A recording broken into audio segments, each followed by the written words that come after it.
थोड़ा मैं आपको सुनाना चाहता हूं। From Mr. Rahul Gandhi mentioning your name and associating with Adani and all. How do you feel after seeing that tweet? It is shame. Rahul Gandhi saying, I have never any association with any businessman, whereas their entire family had all along the association with businessmen, including him. I still want, because I have a great respect. I have a great respect for the family. I don't want to speak anything. Otherwise, I can give 10 examples where he would go and meet even outside the country to meet even people who are undesirable businessmen. तो मैंने कोई अपनी बात नहीं कही। अभी गुलाम नबी आजाद ने जो टिप्पणी की वो आपको सुना दिया। इससे एक बड़ा सवाल उठता है कि राहुल गांधी हर 4-5 महीने के बाद विदेश जाते हैं। किससे मिलते हैं राहुल गांधी जी? क्योंकि बाकी तो जाते हैं तो क्या क्या बोलते हैं कि भारत के लोकतंत्र पर ही सवाल करते हैं, वो चर्चा हम लोग कर चुके हैं। लेकिन राहुल गांधी किससे मिलते हैं? ये अनडिजायरेबल बिजनेसमैन कौन है? ये देश जरूर जानना चाहेगा और हम चाहेंगे कि ये बात सच्चाई देश के सामने आनी चाहिए कि राहुल गांधी जी जब भी विदेश जाते हैं तो किस तरह के अनडिजायरेबल एलिमेंट से, बिजनेसमैन से, अवांछनीय बिजनेसमैन से वो मिलते हैं और उनके मिलने का एजेंडा क्या होता है।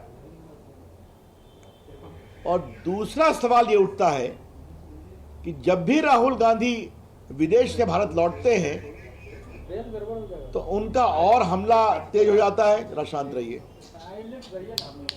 तेज हो जाता है भारत के ऊपर, प्रधानमंत्री के ऊपर, भारत की प्रगति के ऊपर।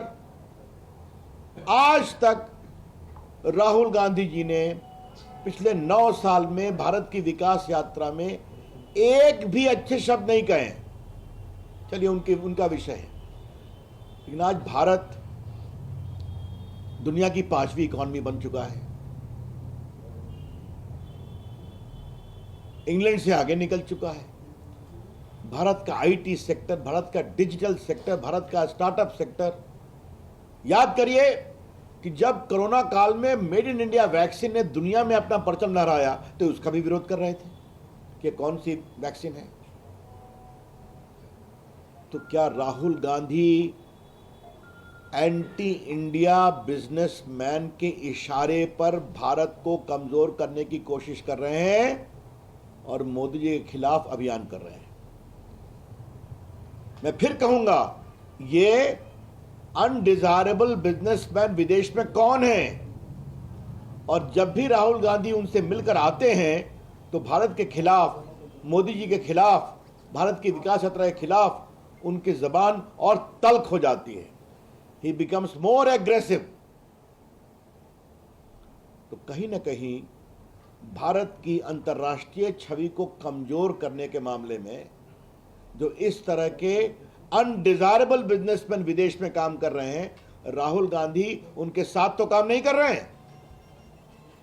इसीलिए कोई भी बात करें, स्टार्टअप तो मजाक करेंगे, भारत का मेड इन इंडिया वैक्सीन जो दुनिया में 80 देशों में गया उसका मजाक बनाएंगे, लॉकडाउन का मजाक बनाएंगे, भारत की आर्थिक प्रगति का मजाक बनाएंगे और बाकी बात कहते हैं। तो भाजपा का स्पष्ट आरोप है कि श्री गुलाम नबी आजाद ने जो 10 कम से कम अनडिजायरेबल बिजनेसमैन की बात कही है जिससे राहुल गांधी बाहर मिलते हैं, राहुल गांधी बताएं ये बिजनेसमैन कौन है, ये देश के सामने आना चाहिए। दूसरी बात कि राहुल गांधी का एजेंडा है क्या, वो चाहते क्या है? राहुल गांधी ने आज तक बोफोर्स के खिलाफ कुछ कहा? आज तक कोतरोकी को कैसे भगाया गया हिंदुस्तान से और कोर्ट के आदेश के बावजूद तत्कालीन कानून मंत्री हंसराज भारद्वाज ने अपने लॉ अफसर को भेजकर लंदन में जो उनका डील का मनी छुड़वाया बैंक से जो सीज था, इस पर कुछ कहा? क्या राहुल गांधी ने नेशनल हेराल्ड केस में वो बेल पर हैं अपनी माताजी के साथ 5,000 करोड़ की संपत्ति, क्या दिल्ली, क्या लखनऊ, क्या चंडीगढ़, क्या मुंबई, क्या पटना, ये सारी प्रॉपर्टी जो नेशनल हेराल्ड ट्रस्ट की थी उसको उन्होंने फैमिली ट्रस्ट बना करके ले लिया और उनका सब लोन माफ कर दिया कांग्रेस पार्टी की। और आज उनकी और उनकी माताजी का 76% उसमें स्टेक है। उस पर क्रिमिनल केस चल रहा है, बेल नहीं मिला उनको। इस पर उनको क्या कहना है? ये जो पूरा ऑगस्टा वेस्टलैंड का मामला है जिसको लेकर उनके परिवार की कुछ चर्चा भी हुई है, इस पर क्या कहना है? बाकी मैं 2G और कोयला घोटाला और कॉमनवेल्थ और आदर्श कॉपरेटिव की चर्चा तो कर चुके हैं, लेकिन ये जो पूरी बातें सामने आ रही हैं, राहुल गांधी इस पर कुछ नहीं बोलते। और ऐसे कांग्रेस पार्टी के नेता, मैं फिर रिपीट करूंगा, जो 50 साल से अधिक कांग्रेस में समर्पित रूप से काम किए, क्या इंदिरा जी के साथ, क्या राजीव गांधी के साथ, क्या नरसिंहा राव के साथ, क्या सोनिया गांधी के साथ, मुख्यमंत्री, कैबिनेट मिनिस्टर, महामंत्री, कई प्रदेशों के प्रभारी, मतलब कांग्रेस की अंदरूनी बातों को जानने वाले, आज उन्होंने कहा मैं जानता हूं कि ये विदेश जाते हैं तो अनडिजायरेबल बिजनेसमैन से मिलते हैं। ये बहुत ही गंभीर विषय है। भारतीय जनता पार्टी अपेक्षा करेगी कि ये कौन से बिजनेसमैन उनको बताया जाए, राहुल गांधी उनसे क्या व्हीलिंग डीलिंग करते थे ये भी बताया जाए, और क्या भारत के विकास की, प्रगति की यात्रा को कमजोर करने में राहुल गांधी की यही भूमिका है। उनसे षड्यंत्र करके मिलकर आते थे और हमला करते थे। एक अंतिम बात कहनी है कि अडानी रोज प्रकरण जपते हैं वो। मैं फिर रिपीट करूंगा, अडानी को विदेश में पहली खान कब मिली? जब मनमोहन सिंह की सरकार 2009 में, 2011 में बड़ी खान मिली उनको न्यूजीलैंड में, ऑस्ट्रेलिया में। तो क्या मनमोहन सिंह जाते थे क्या? आज राहुल गांधी जवाब दें, 65,000 करोड़ रुपए का पूंजी निवेश अडानी आपकी सरकार राजस्थान में कर रहे हैं कि नहीं, जहां अशोक गहलोत जी मुख्यमंत्री हैं?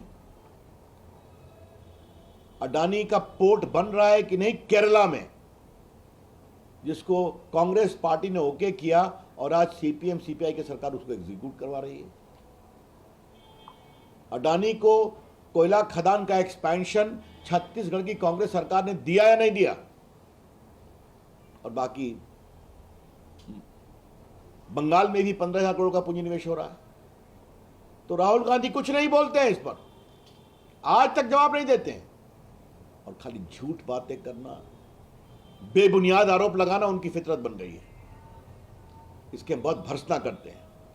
लेकिन राहुल गांधी जी, आज आपके खिलाफ आरोप आपकी पार्टी के एक 50 साल के कर्मठ नेता ने लगाई है कि आप विदेश में अनडिजायरेबल बिजनेसमैन से मिलते हैं, और मिलकर जब हिंदुस्तान आते हैं तो भारत के खिलाफ, सरकार के खिलाफ आपका स्वर और आक्रामक होता है, गलत बयानी और झूठ के साथ। आज इसका जवाब आपको देना पड़ेगा। मैं राहुल गांधी की इस पूरे आचरण की बहुत भर्त्सना करता हूं, और आज जिम्मेवार स्रोत से इसके प्रमाण मिले हैं कि राहुल गांधी भारत विरोधी ताकतों के खिलाफ के साथ विदेश में काफी सक्रिय रहते हैं।